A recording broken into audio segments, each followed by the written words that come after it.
How'd you do? Nice people, fine people, Arabia people. Yes, yes, I've met some very nice people. Some very, very, very nice people. But you meet the nicest people in your dreams. Robert Francis Kennedy is the chief counsel of the Senate's Select Committee on Labor Management, often referred to as the McClellan Committee or the Labor Rackets Committee. Robert Kennedy is the youngest member of his family to enter public service. His grandfather was mayor of Boston.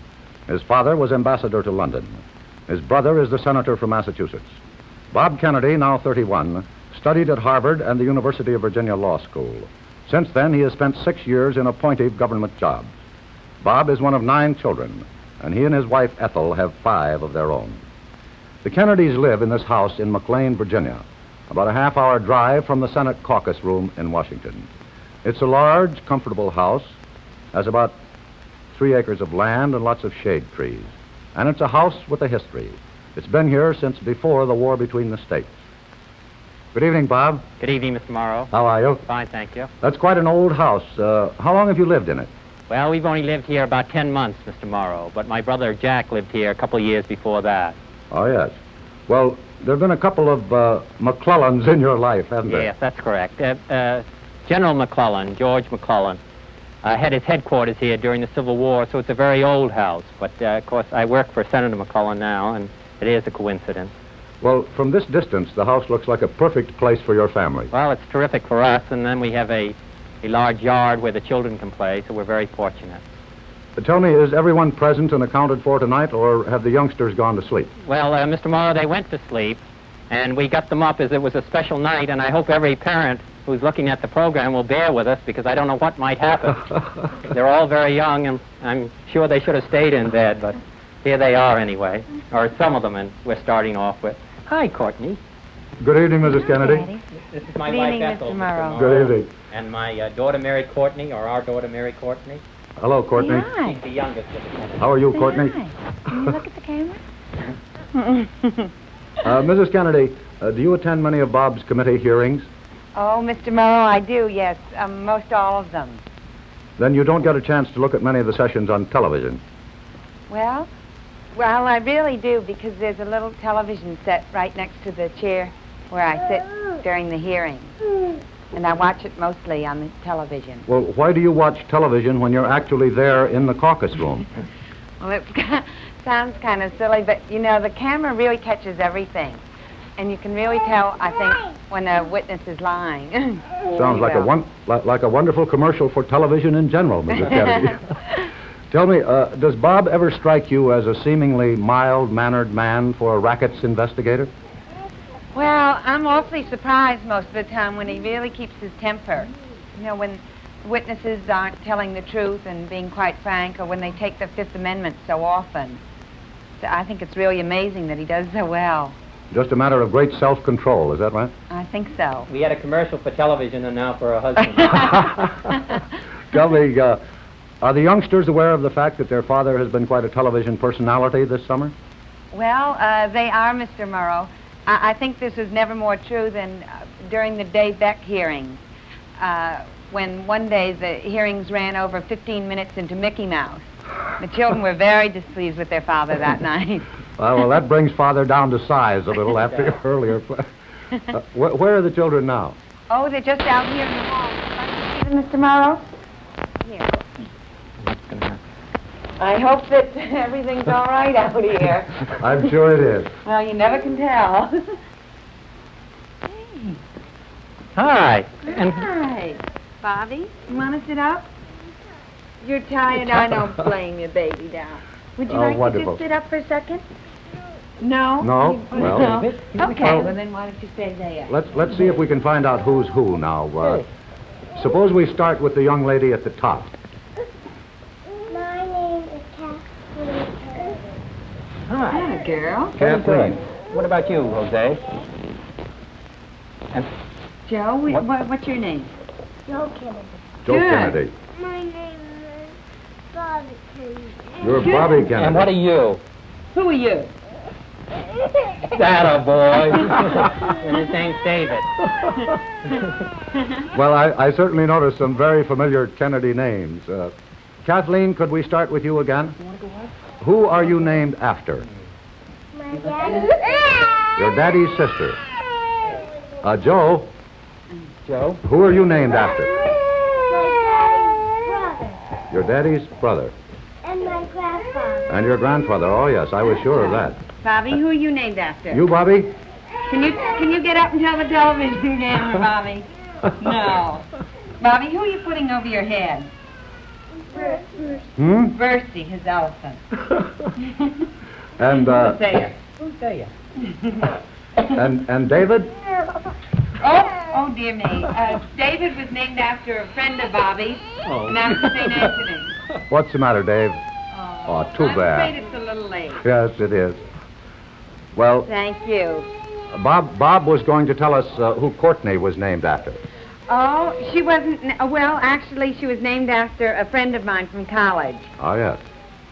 Well, I suppose I ought to say at this point, Mr. and Mrs. Kennedy, that our apologies to any of the Kennedys that are not represented here tonight. Mrs. Kennedy, thanks very much for keeping all the children up for us. Oh, not at all, Mr. Morrow. They're delightful and wonderfully behaved. Oh, Thank you again. again.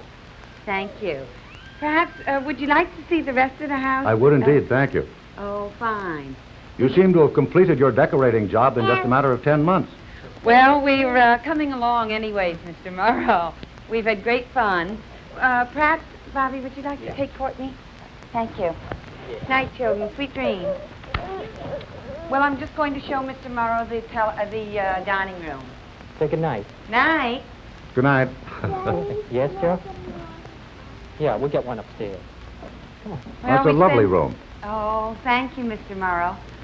We spend quite a good time in here. Well, I should imagine with Bob out of town on committee work or busy with the hearings, what kind of home schedule do you try to keep? Well, it's a little difficult, but, well, for instance, I eat twice. I eat dinner early with the children, and then once again with Bobby around 10 or 10:30 in the evening. It must be very difficult to try to run two schedules in that fashion. Well, actually, the children are great fun. They keep us on our toes, and so it's not really terribly hard. Do you get impatient when he is late home for dinner? Oh, no, I think that I'm sort of used to it by now.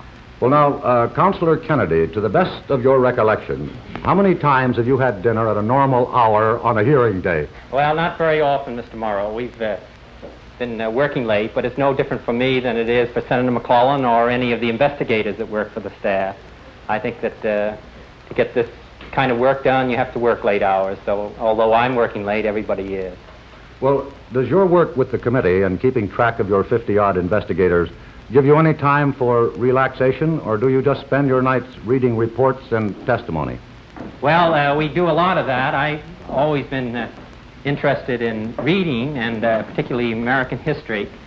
And I used to get more opportunity than I do now, Mr. Morrow, but I still get a little bit. And I also collect things having to do with American history. I have some letters from presidents of the United States. For instance, one from Thomas Jefferson over here, and from George Washington. A letter from George Washington to Governor Clinton of New York. Oh, yes. And over here, there is a letter from, one of the first briefs that was written by Abraham Lincoln when he was a young lawyer in Illinois around 1835, 1836. And I consider it one of my prized possessions. It's a very interesting collection indeed. Bob, what was that painting that we saw over the mantelpiece? Well, there this is a picture of a destroyer that was named after my brother Joe, who was killed in the Second World War. He was a Navy pilot, and after he was killed, a Navy named a destroyer after him, and this is a picture of that destroyer. Yes, I think most of us will remember that he was given the Navy Cross posthumously for a secret air mission on the European theater. That's correct. And I think you served in that destroyer, didn't you? I did for a short time. I was Tell me this, just how much influence did your father, the former ambassador, and your brother, Senator John, have on your decision to enter government work? Well, I think it's something that started both with my father and my mother. I think we started as early as I can remember. discussing politics and government and things to do with government at meals, and was stressed by my mother, and government service was stressed by my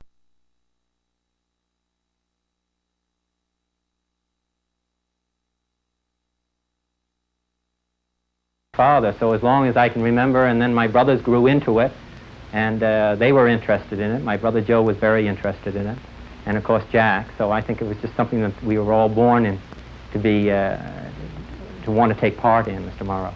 And so the Kennedys decided young to serve the government. Is that a fair statement? I believe so. What rewards, what satisfactions do you find in government work? Well, I think it's terrifically interesting, and I think that government, whether we like it or not, is having a greater and greater part in our lives. And I think to take part in that and it makes you a part of the destiny of the country, and I think that's extremely important, and it couldn't be more interesting. And so I really consider it a privilege, certainly not a sacrifice by any means. Well, Mrs. Kennedy, I know that you must share some of Bob's feeling on this whole subject. Do you two spend much time discussing the Senate hearings at home? I can't think of anything else we discuss. We really enjoy talking about it. You know, it really fascinates me. I love to hear about Bobby's work. Bob, I've read a lot of tributes to your thorough preparation for the Labor Rackets Committee hearings. Could you estimate how much investigating you and your staff do before a public hearing? Well, if we're well prepared at hearings, Mr. Morrow, it's because of the work that the staff does. And we have, as you pointed out, over 50 investigators. And I should think that for every witness that we have that appears before the committee, that 6 are interviewed. For every hour that we have of testimony before the committee, we probably do 15 or 20 hours of preliminary work on that witness. So I think that a great deal of preliminary work goes in prior to the time that the witness appears and is questioned before the committee. Well, some congressional committees have been accused of being unfair. How do you feel about that? Well, I think that in certain circumstances that's been correct. But I think that it's going to be a situation that's always going to exist, whether it's congressional committees or courts or whatever you have, when government has to be run by men, and men are fallible, and mistakes are going to be made. But I think that the mere fact that there have been mistakes in the past, and there will be mistakes obviously in the future, is no reason to say that the congressional committee should not exist at all. I think that they perform a very valuable service, and that they're one of the bulwarks of our way of life, in my estimation. Do you think the television coverage of the hearings has some real value? I think it's been terrific, tremendous. It was a great help to us in the Dave Beck hearings. We had a lot of leads that came to us after people saw it on television, suggestions and ideas of what to do, and it was very valuable. And we've had some people who've watched the Jimmy Hoffa hearings since that time. People have written to us that they have saw them on television and have made suggestions to us as to what leads we might follow up. So they've been really invaluable to us, Mr. Morrow. Well, Mrs. Kennedy, Mr. Kennedy, thank you very much indeed for letting us come and visit you. It was really delightful, and will you say good night to those wonderful children for us? I was right about that, though, Mr. Morrow. No, particularly good night to Dave. He was great. Thank you very much indeed. Good night. Good night. We'll be back in a moment. This is Tomorrowpictures.TV.